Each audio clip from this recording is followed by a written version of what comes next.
نوجوان نے اپنے بوڑھے باپ کی شکایت رسول اللہ صلی اللہ علیہ وسلم سے کی اور آپ صلی اللہ علیہ وسلم نے اس کے باپ کو بلوایا اور وہ بوڑھا باپ راستے میں دل ہی دل میں کچھ اشعار کہتا ہوا آیا۔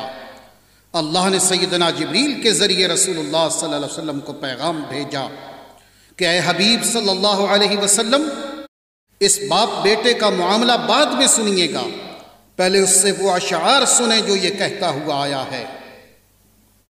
جب اس بوڑھے نے آپ صلی اللہ علیہ وسلم کو اشعار سنائے تو رسول اللہ صلی اللہ علیہ وسلم اتنا روئے کہ آپ کی داڑھی مبارک تر ہو گئی۔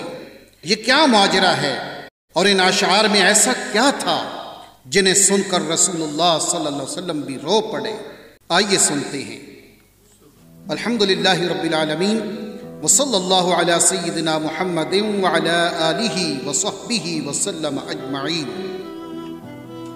ایک شخص رسول اللہ صلی اللہ علیہ وسلم کی خدمت میں حاضر ہوا اور اس نے اپنے بوڑھے باپ کی شکایت کی، یا رسول اللہ صلی اللہ علیہ وسلم، میرا باپ مجھ سے پوچھتا نہیں اور میرا مال خرچ کر دیتا ہے۔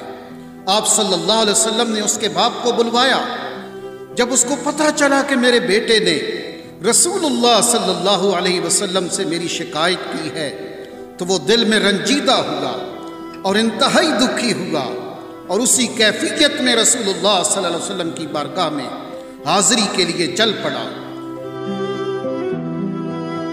چونکہ عرب کی گھٹی میں شاعری تھی تو راستے میں دل ہی دل میں کچھ اشعار پڑھتے ہوئے پہنچا۔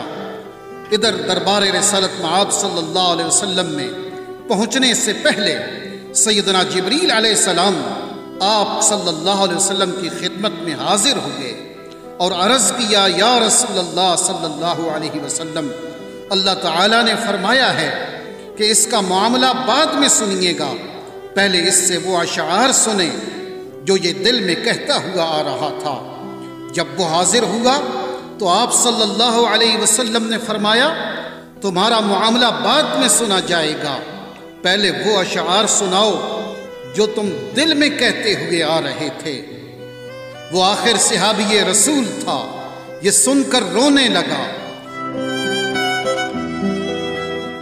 کہ جو اشعار ابھی میری زبان سے ادا بھی نہیں ہوئے اور میرے اپنے کانوں نے بھی نہیں سنے، آپ صلی اللہ علیہ وسلم کے رب نے وہ بھی سن لیے اور آپ صلی اللہ علیہ وسلم کو بھی بتا دیا۔ آپ نے ارشاد فرمایا، وہ کیا اشعار تھے، ہمیں بھی سناؤ۔ اس صحابی نے اشعار پڑھنا شروع کیے جنہیں سن کر پتہ چلتا ہے کہ وہ کس قدر جذباتی کیفیت اور دکھی دل کے ساتھ دل میں ادا کیے ہیں۔ ان اشعار کا اردو ترجمہ یہ ہے، اے میرے بیٹے، جس دن تو پیدا ہوا ہماری محنت کے دن اسی وقت سے شروع ہو گئے تھے۔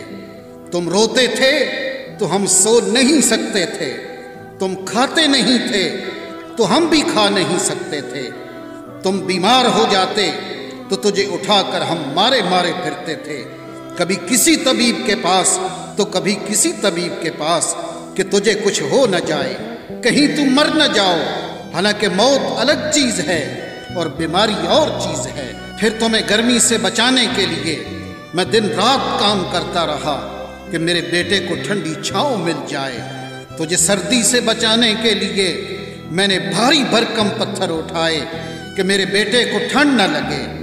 جو کچھ کمایا تیرے لیے کمایا، جو کچھ بچایا تیرے لیے بچایا، تیری جوانی کے خواب دیکھنے کے لیے میں نے نہ سردی کی پرواہ کی اور نہ گرمی کی، دن رات اتنی محنت کی کہ اب میری ہڈیاں کمزور ہو گئی ہیں اور تم کڑیل جوان بن گئے ہو۔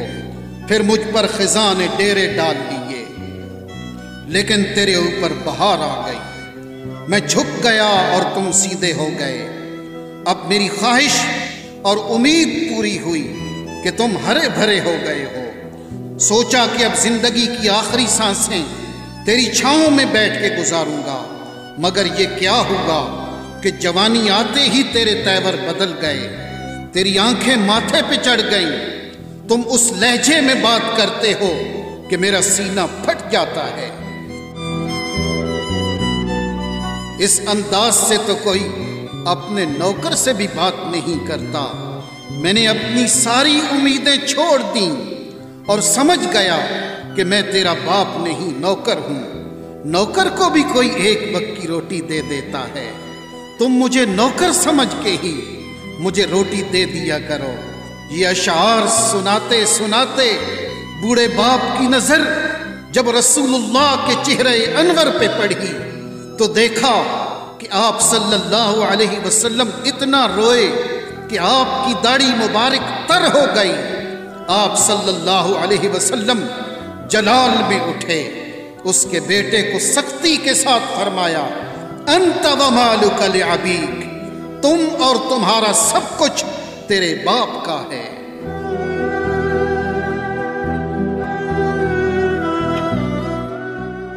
والدین کے ادب و احترام کا حکم اللہ رب العالمین نے دیا، وَقَضَىٰ رَبُّكَ أَلَّا تَعْبُدُوا إِلَّا إِيَّاهُ وَبِالْوَالِدَيْنِ إِحْسَانًا، اور آپ کے رب نے حکم فرمایا ہے کہ تم اللہ کے سوا کسی کی عبادت مت کرو اور والدین کے ساتھ حسن سلوک کیا کرو۔ اِمَّا يَبْلُغَنَّ عِندَكَ الْكِبَرَ أَحَدُهُمَا أَوْ كِلَاهُمَا، اگر تمہارے سامنے دونوں میں سے کوئی ایک یا دونوں بڑھاپے کو پہنچ جائیں، فَلَا تَقُلْ لَهُمَا أُفٍّ وَلَا تَنْهَرْهُمَا، تو انہیں اف بھی نہ کہنا اور انہیں جھڑکنا بھی نہیں۔ وَقُلْ لَهُمَا قَوْلًا كَرِيمًا، اور ان دونوں کے ساتھ بڑے ادب سے بات کیا کرو۔ وَاخْفِضْ لَهُمَا جَنَاحَ الذُّلِّ مِنَ الرَّحْمَةِ، اور ان دونوں کے لیے نرم دلی سے عاجزی و انکساری کے بازو جھکائے رکھو۔ وَقُلْ رَبِّ ارْحَمْهُمَا كَمَا رَبَّيَانِي صَغِيرًا، اور عرض کرتے رہو، اے میرے رب ان دونوں پر رحم فرما جیسا کہ انہوں نے بچپن میں مجھے پالا تھا۔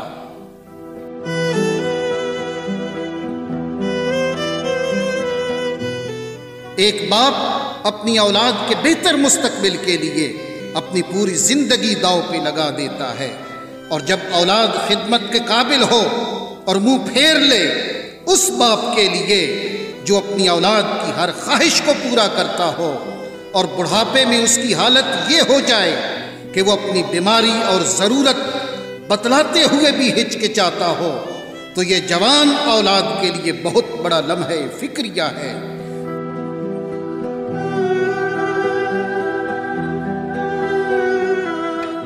کیا یہ گھر گھر کی کہانی نہیں ہے؟ اپنے والدین کی خدمت کو بہت بڑی سعادت سمجھتے ہوئے رب کو راضی کریں، جیسا کہ نبی کریم صلی اللہ علیہ وسلم نے فرمایا، رب کی رضا والد کی رضا میں ہے اور رب کی ناراضگی والد کی ناراضگی میں ہے۔ تو اس لیے پیارے دوستو، یہی طریقہ برہانیہ کا مقصد ہے کہ ہم اپنے گھر اور اپنی معاشرتی زندگی کو خوبصورت بنائیں۔ سو آؤ معاشرے کو بہترین بنائیں، آؤ پیغام محبت گھر گھر پھیلائیں، آؤ اپنے وطن کو سجائیں، آؤ اسلام کو دوبارہ عظیم بنائیں۔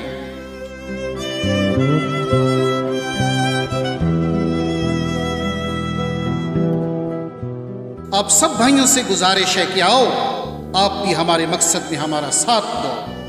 اے اللہ، ہمیں اپنے والدین کی خدمت کی توفیق عطا فرما، اور جن کے والدین اس دنیا سے چلے گئے ہیں ان کی مغفرت فرما، آمین۔